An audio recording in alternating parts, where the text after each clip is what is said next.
Day one of training camp is officially in the books for the Dallas Stars. We got our first impressions of line combinations and pairings on the back end. Who's standing out, and what do we know heading into the first preseason game tomorrow night?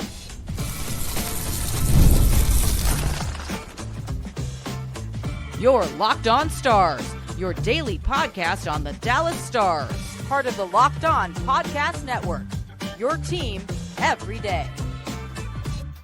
Howdy, Stars fans. I'm Joey Erickson, former producer of 105 Through the Fan. Please be sure to subscribe. We are free and available wherever you get your podcasts and on YouTube. And as always, thank you so much for making us a part of your day and making us your first listen. Happy Friday, Stars fans, and welcome back to another episode of Locked On Stars, part of the Locked On Podcast Network, your team every single day. What do we know after day one of training camp for the Dallas Stars? We're going to break it all down on today's show. We got our first impression of certain line combinations. One included Wyatt Johnston centering between Jamie Benn and Mikko Rantanen. So we're going to make some predictions. Which one may stick, or are we going to see some more shuffling as preseason goes along? Nils Lundkvist playing alongside Thomas Harley. I think that had a few people perked up as well. So a lot of fun stuff as camp is right in the thick of things. And of course, we're going to read into everything, probably too much. But we do have our first preseason game tomorrow night against the St. Louis Blues. That will be on Victory Plus. So hockey is back this weekend, Stars fans. So buckle up, and we're going to kick you off into your weekend here today. So what do we know? Let's go over some of the combinations we saw from Golitzin. And some of these we could possibly have predicted, and some of them probably a bit of a head scratcher to some of you. But I think I understand where Golitzin is coming with a few of these. But for the most part, the same cast of characters you would expect playing alongside one another. But let's just start with the top line, so to speak. Wyatt Johnston centering between Jamie Benn and Mikko Rantanen. And I mentioned this a bit yesterday. And I have to say, first initial gut reaction is I can see it. I just don't know how it's going to be executed. It doesn't seem like a line that's going to skate very well. But you put Rantanen and Benn on either side of Johnston. Those are powerful forwards. We know Jamie Benn has lost a step.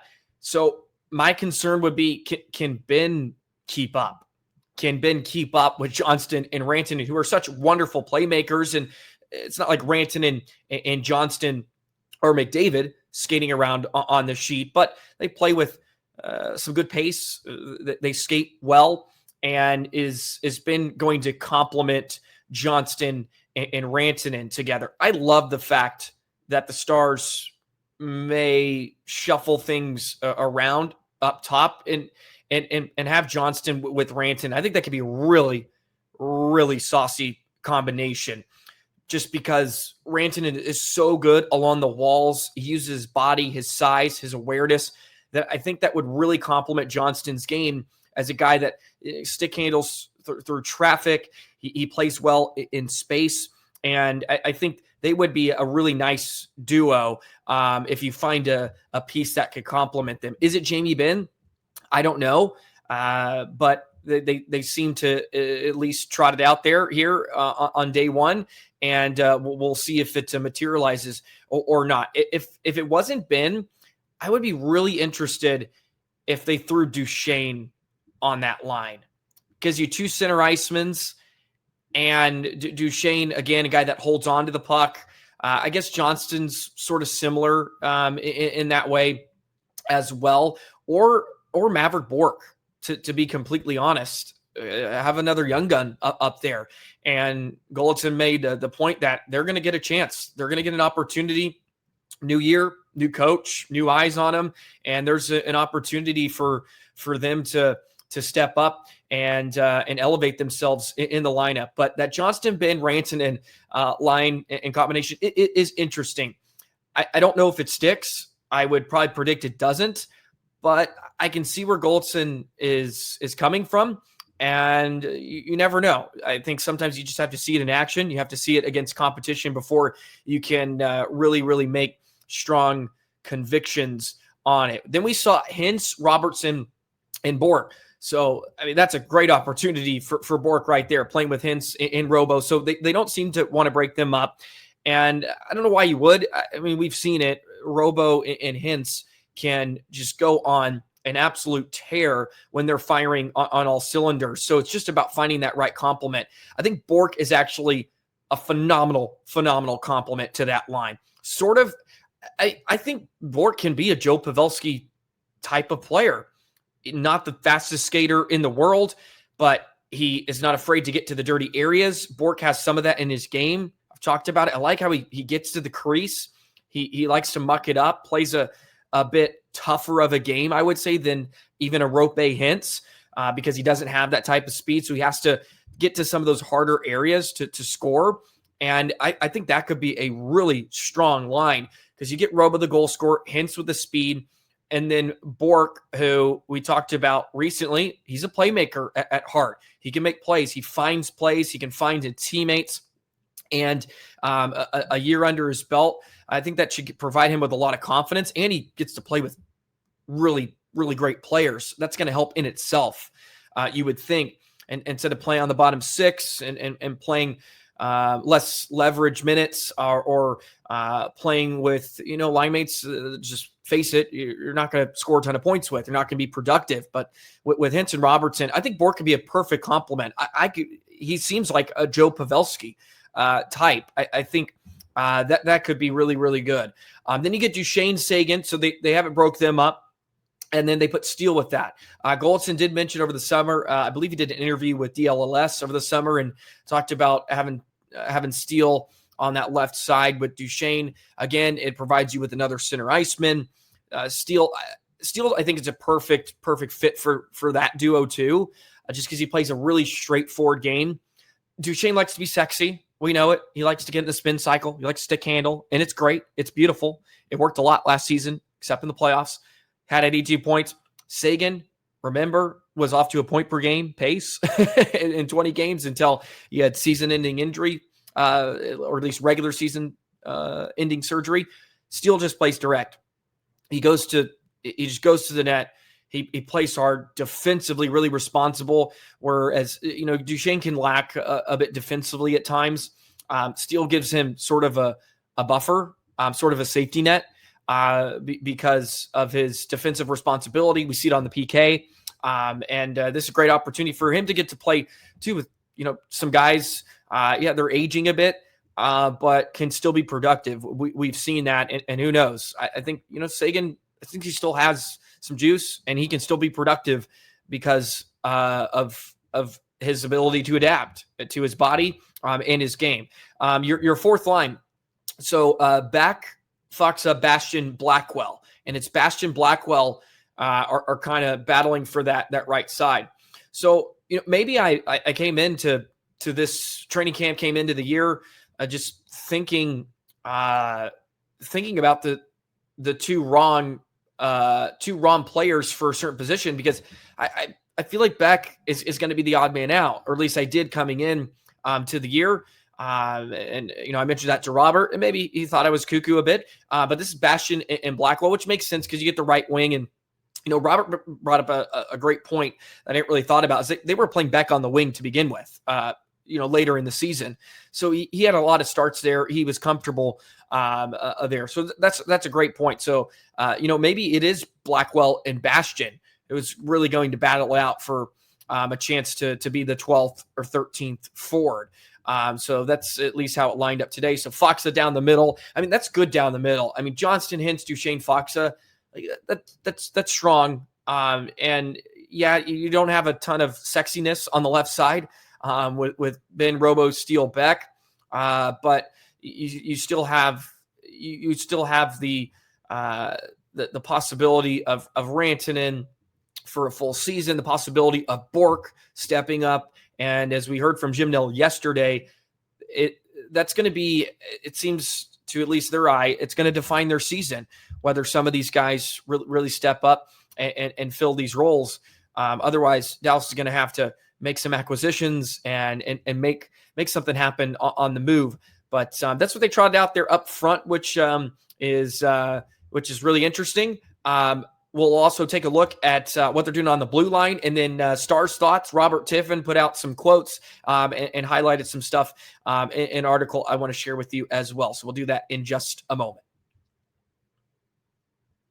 Today's episode of Locked On Stars is brought to you by FanDuel. The NFL season is here, and FanDuel is making sure you're ready for kickoff with a can't-miss offer. Right now, new customers can bet just $5, and if your bet wins, you'll get $300 in bonus bets to use across the app. FanDuel fits you because it makes it easier to bet how you like, whether that's player props, building a same game parlay, or even jumping in live as the action unfolds. It makes the game really exciting. You're watching Thursday Night Football like I was here tonight, then you can sprinkle a little money, sprinkle a little cash on the game, gives it a little extra juice if you're not a fan of the team, or maybe you're just keeping an eye on your fantasy lineup. So you ready to play, Stars fans? Download the FanDuel app now by visiting FanDuel.com to get started. That's FanDuel.com to place your first $5 bet. Defensive pairings, we always keep a close eye on these. It seems to be the most talked about topic each and every training camp in a lot of ways, especially last year with the introductions of Matt Dumba and Lyubushkin. Of course, Dumba now gone, but Lyubushkin has stayed aboard, and I think there's a bit of an early statement here. So Lindell Heiskanen, which we love, that would have somebody on their off wing, Miro, of course. So they have talked about this a bit. They're not married to having lefty-righty balance. That is not something Golitzin made strong opinions on. He thinks with the way they're going to maybe change some of their forechecking system, or just really their approach to the game, that the way they play can even benefit players that are playing on their weak side. Of course, we know Miro can do it. That's maybe not a point for four. he's world class. We get that. But he's just not married to having the lefty-righty balance. Your second pairing, though, Harley Lundkvist. So this is really, first off, this is awesome to see, I think, because best case scenario is Lundkvist is in your top four. And he thrives in that role against better competition. That would be massive for Dallas. You know why? Because you can move Lyubushkin down to that third pair. Because ideally, Lyubushkin is probably your sixth defenseman if you want to be a Stanley Cup champion. I think if you want to make a deep playoff run, maybe that's not the right. Stars did it with Lyubushkin in the top four. But if you want to win a Stanley Cup, ideally he's your sixth defenseman. I think that's fair to say. But Nils did share some stuff. This is from Stars Thoughts from Robert Tiffin. It says, I think Lundkvist playing next to Harley makes a lot of sense. Though, of course, one preseason game can change a lot of things for good or otherwise. So, again, best to not be too hasty. But Lundkvist mentioned Tom's journey the last couple of years has been amazing.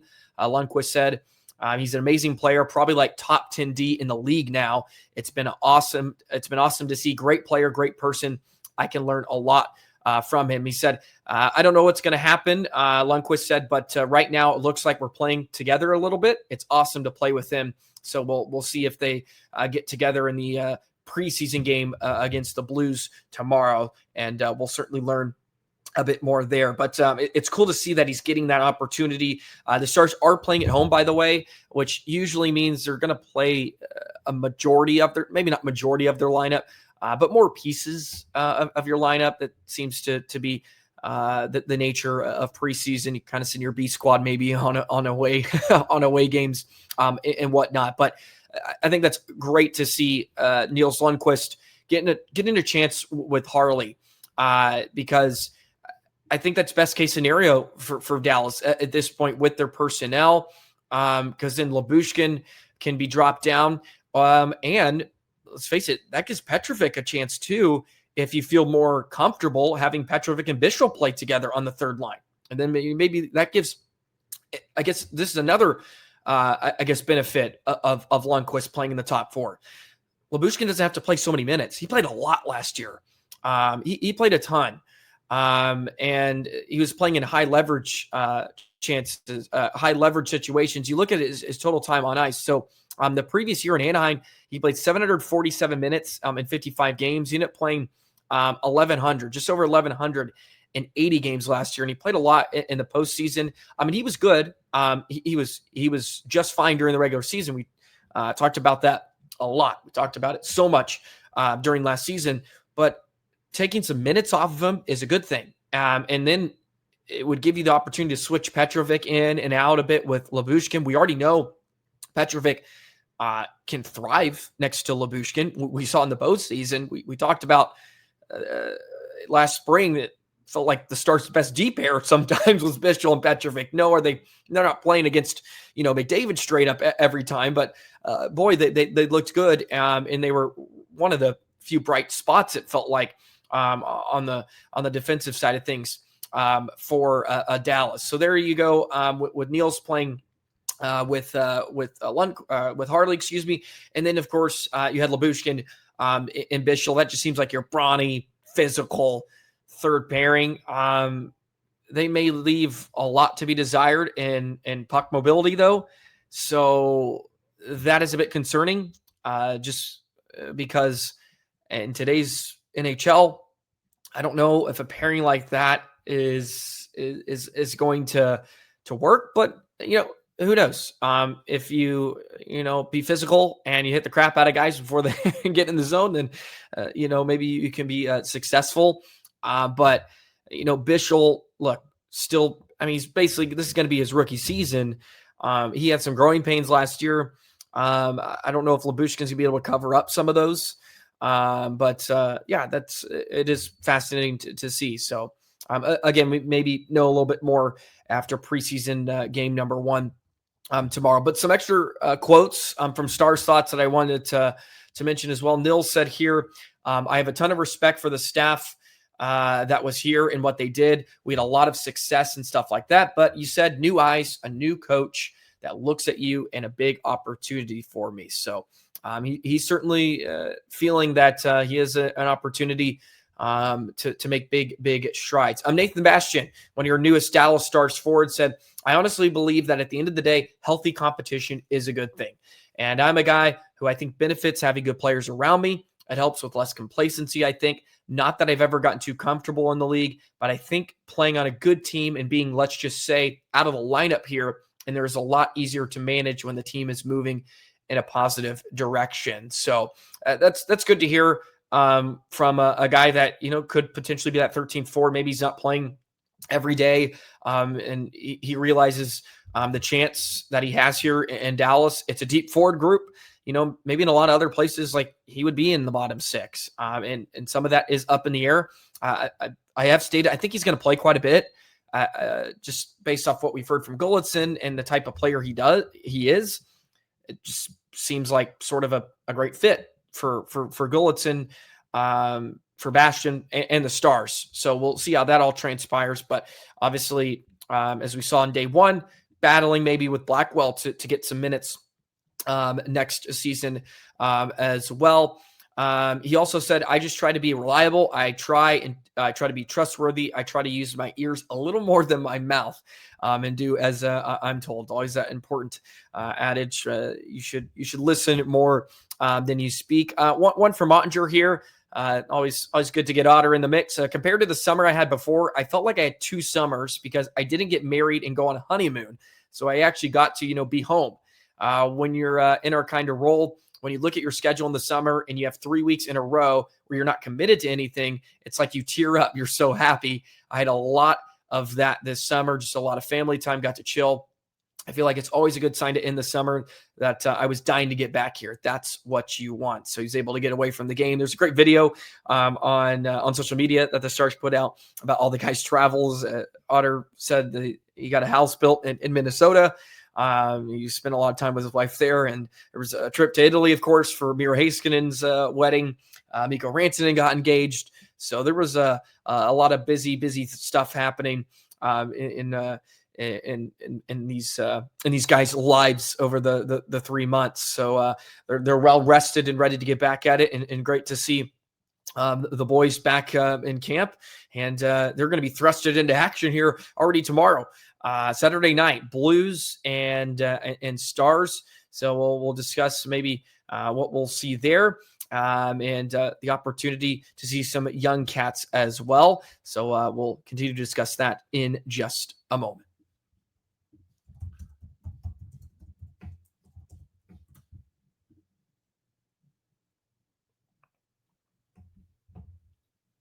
The St. Louis Blues coming to the American Airlines Center Saturday night to take on the Stars. The first of, I believe, 3 or 4 preseason games for the Stars, or maybe it's 6. I could be completely wrong on that. I don't have the exact number of preseason games on hand. Apologize, but I know they're playing a couple against Colorado, Minnesota, and the Blues as well. The Stars will be in St. Louis on the 30th, so towards the end of the month. The Blues are interesting. I like a lot of their young core. Kyrou, they have Buchnevich there, and you get Jim Montgomery, of course. So there's storylines galore, it feels like. There was an article from the Hockey News about how they opened up training camp. Montgomery says is pretty good. First day says intensity was good. Pace was slow in a couple of drills, but were really good in other drills when we had to really battle each other. I like the way our second and third effort is naturally being there on the first day. Execution was not there where we would like, but you kind of expect that on day one. They got some new faces as well. That's a team, like, they were 2 seconds away from playing the Dallas Stars in the second round, and may have been probably would have been a lot worse of a matchup for Dallas, because at least with Winnipeg, they got a Hellebuck that was a bit in his head and wasn't able to figure it out fully until maybe it was probably too late. Bennington, I think, would have given the Stars nightmares. Skinner has given the Stars nightmares, and Bennington has in the past. So they may have lucked out that the Blues ended up kind of messing that up and made a mess of that Game 7 against the Jets. I believe it was a Game 7. Fox had scored in that game. I think he was in line to get the game-winning goal. But they got Pius Suter.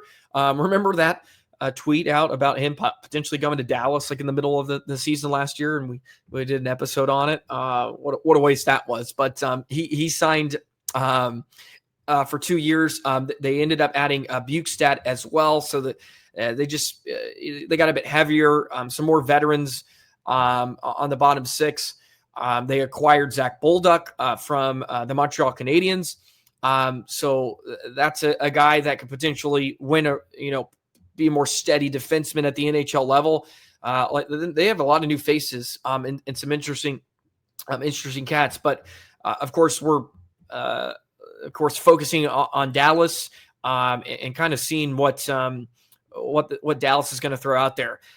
I don't think Ben Johnston Rantanen is going to get a lot of leeway.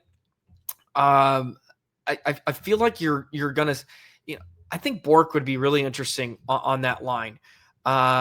Bork or Robo. I think if they had to make some switches to the line combinations that we talked about in the first segment, and I would probably keep the bottom six the way it is. I just switch Ben and Robo potentially. Put Ben with Hintz and Bork. And then Robo gets to play with Johnston and Rantanen. Putting that in the universe, I think that's probably better for Ben, that he plays with a guy like Hintz or Bork just because of the speed.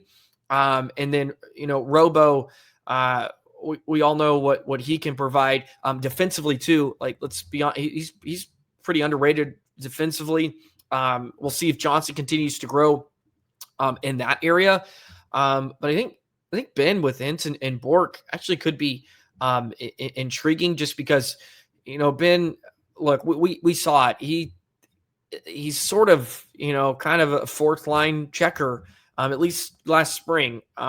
Let's not let's not write him off too early. I think that's fair to say. I had some strong takes at the end of the spring, but we were emotional. Let's not write him off completely yet.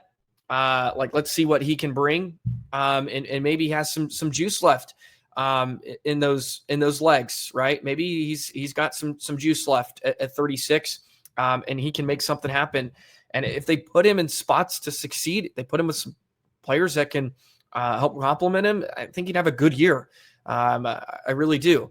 I think a nice expectation for Benn, came off a season, he had 49 points in 80 games.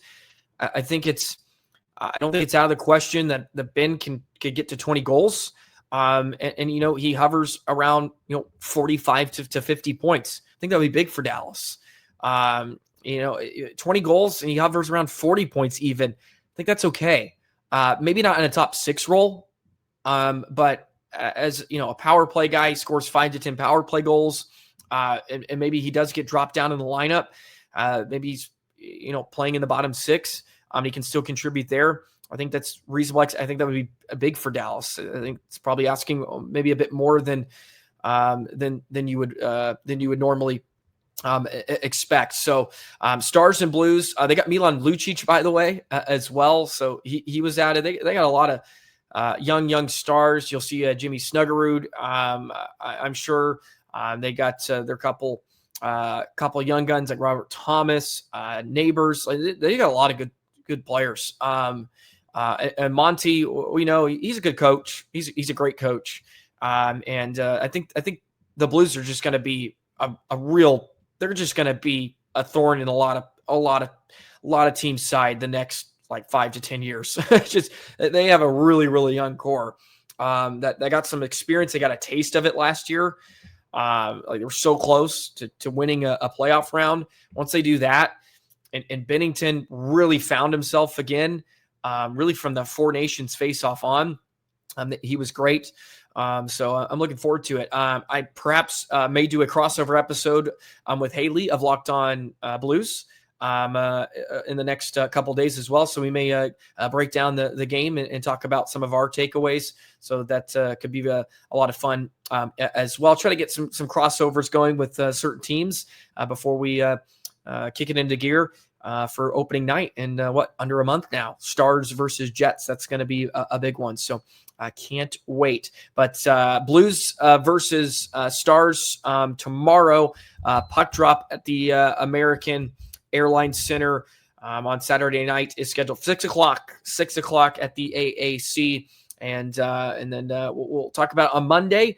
And hopefully we'll talk about Stars win. And maybe there's some interesting things we get to take a look at. And by the way, praise the one above for Victory Plus and having these games now that we can watch. It's awesome that we get to watch. I remember a couple of years ago, it was so hard. You were hoping they had an NHL Network game, but now that we're able to watch them all. So it's great. It's a great time to be a Stars fan.